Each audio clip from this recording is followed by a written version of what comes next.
আমার বন্ধুকে যদি আমি 5 টাকা দিই তাহলে আমার শত্রুকে যেন 10 টাকা দিতে পারি, তবেই আমি ঠাকুরের মানুষ। আমার বন্ধুর যখন প্রয়োজন তখন যদি 5 টাকা দিই, আমার শত্রু যে তাকে যেন আমি 10 টাকা দিতে পারি। যে আমার বিরুদ্ধে কথা বলে, যে আমার পক্ষে না, তাকে যেন আমি বেশি দিতে পারি, তবেই বোঝা যাবে আমি ঠাকুরের মানুষ। একজনকে আমি বোঝাচ্ছি একটা জীবনের কথা। পাশ থেকে শুনছিলেন এক ভদ্রলোক, তিনি কান খাড়া করে শুনছেন আমি এই লোকটির সাথে কি কথা বলছি। শুনে উনি চলে গেলেন নিজের বাড়ি, যে তিনি শুনছিলেন দূর থেকে। বাড়ি গিয়ে ওনার পাশের বাড়ির যার সাথে লাগোয়া 30 বছর ধরে তাদের ঝগড়া, কোনো মুখ দেখা দেখি নেই, যাতায়াত নেই, কিন্তু উনি ভাবলেন যে বাবাইদা তো এই কথা বলছিলেন একজনকে, এটা আমি আমার জীবনেই আগে করব। উনি বাড়িতে একটা সৎসঙ্গ রাখলেন এবং বাড়ির প্রত্যেকটা সদস্য হাত জোর করে যে বাড়ির সাথে ঝগড়া সেই বাড়িতে গেলেন, বললেন যে আমার বাড়িতে সৎসঙ্গ রাখা হয়েছে, আপনি যদি আসেন সপরিবারের তাহলে আমার খুব আনন্দ হবে।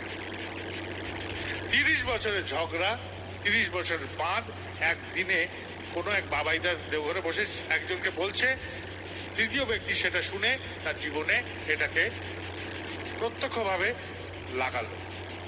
30 বছরে তাদের ঝগড়ার দেওয়াল ভেঙে সে চলে গেল পাশের বাড়িকে নেমন্তন্ন করতে।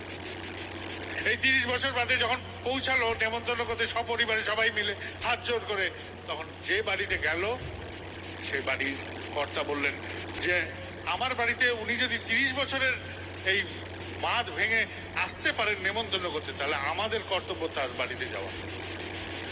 বাড়ির যে যেখানে আছে সবাইকে জড়ো করে সবাই মিলে একসাথে পাশের বাড়ির নেমন্তন্নের ডাকে সাড়া দিতে তারাও চলে গেল।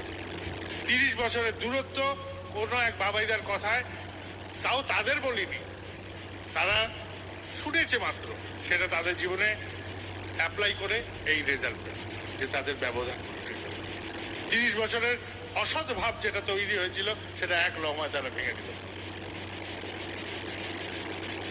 আমি বলছি ঠাকুরের কত কথা আছে, আমি সব কথা জানি না। যে মানুষটা আমাকে যে কথাটা জিজ্ঞেস করলো সে কথার হয়তো আমার জানা নেই। আমি বলতে পারি দাদা আপনার ফোন নাম্বারটা দিন, আমি দেখে নিয়ে বলছি আপনাকে।